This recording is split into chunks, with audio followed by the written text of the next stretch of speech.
نحمده ونصلي على رسوله الكريم اما بعد فاعوذ بالله من الشیطان الرجیم بسم اللہ الرحمن الرحیم۔ شب برات کی فضیلت۔ شب رات کو کہتے ہیں اور برات آزادی کو کہتے ہیں، یعنی آزادی کی رات۔ اس رات اللہ تعالی گناہ گاروں کو عذاب جہنم سے آزاد کر دیتا ہے۔ اس رات کی فضیلت متعدد روایات سے ثابت ہے۔ اس رات میں عبادت کرنا عام راتوں میں عبادت کرنے کے مقابلے میں زیادہ ثواب رکھتی ہے۔ 17 حدیثوں میں اس رات کی فضیلت ثابت ہے۔ بعض روایتوں میں آتا ہے اس رات اللہ کا منادی آواز لگاتا ہے، کیا کوئی ہے اپنے گناہوں کی مغفرت مانگنے والا اور میں اس کی مغفرت کروں؟ کیا کوئی ہے مبتلا مصیبت جس کی مصیبت کو عافیت میں تبدیل کروں؟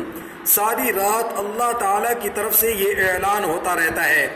ایک اور حدیث میں آتا ہے کہ اس رات میں وہ سب بنی آدم لکھ لیے جاتے ہیں جو اس سال پیدا ہوں گے، اور وہ سب بھی بنی آدم لکھ لیے جاتے ہیں جو اس سال مریں گے، اور اسی رات میں ان کے اعمال اٹھائے جاتے ہیں اور اسی رات میں ان کے رزق نازل ہوتے ہیں۔ 15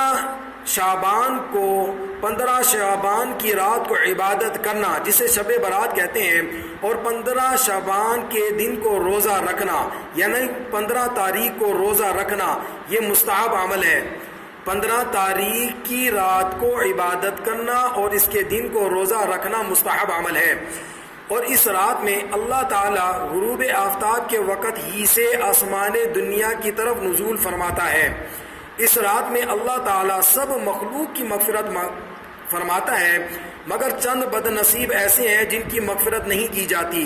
نمبر 1، شرک کرنے والے کی مغفرت نہیں کی جاتی۔ نمبر 2، کینہ رکھنے والے شخص کی مغفرت نہیں کی جاتی۔ نمبر 3، قتل ناحق کرنے والے کی مغفرت نہیں کی جاتی۔ قطع رحمی کرنے والے شخص کی مغفرت نہیں کی جاتی۔ ماں باپ کے نافرمان کی مغفرت نہیں کی جاتی۔ شراب پینے والے کی مغفرت نہیں کی جاتی۔ یہ وہ بد نصیب ہیں جن کی اس مبارک رات میں بھی مغفرت نہیں کی جاتی۔ یہاں پر ایک اہم مسئلہ بھی سمجھ لیجئے، اس رات میں عبادت کرنے کے نئے نئے طریقے لوگوں نے ایجاد کر لیے ہیں، تو خوب سمجھ لیجئے عبادت بھی وہ قبول ہے اور وہ مقبول ہے جس کا ثبوت سرکار دو عالم صلی اللہ علیہ وسلم سے ملے، اور جس انداز میں سرکار دو عالم صلی اللہ علیہ وسلم نے کی ہو اور جس کا حکم فرمایا ہو۔ تو اس رات میں جو لوگ عمومی طور پر نفلیں پڑھتے ہیں ان میں اپنی طرف سے یہ لازم کر لیا ہے کہ اس میں اتنی مرتبہ کل پڑھنے ہوں گے، تو اس کا کوئی ثبوت نہیں ہے۔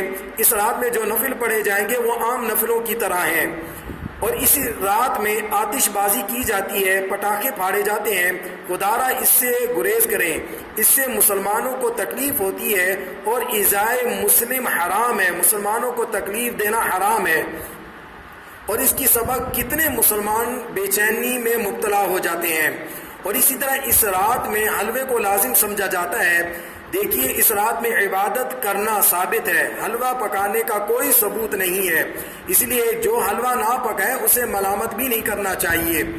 اور اس سے متعلق اور بھی جو بھی بدعات اس رات میں نئے نئے طریقے سے ایجاد کی جا رہی ہیں اس سے گریز کریں، اور اس رات میں پوری امت مسلمہ کے لیے دعا گو رہیں۔ پوری امت مسلمہ آج پریشانیوں میں مبتلا ہے، اللہ رب العزت پوری امت مسلمہ کی پریشانیوں کو دور فرمائے اور ہمارے ملک پاکستان کی مکمل حفاظت فرمائے، اور یہاں پر دین کا بول بالا فرمائے۔ اور اسی طرح اس رات میں اللہ رب العزت ہم سب کو عبادت کرنے کی بھی توفیق عطا فرمائے، اور اس کے دن میں روزہ رکھنے کی بھی توفیق عطا فرمائے۔ وآخر دعوانا ان الحمد للہ رب العالمین۔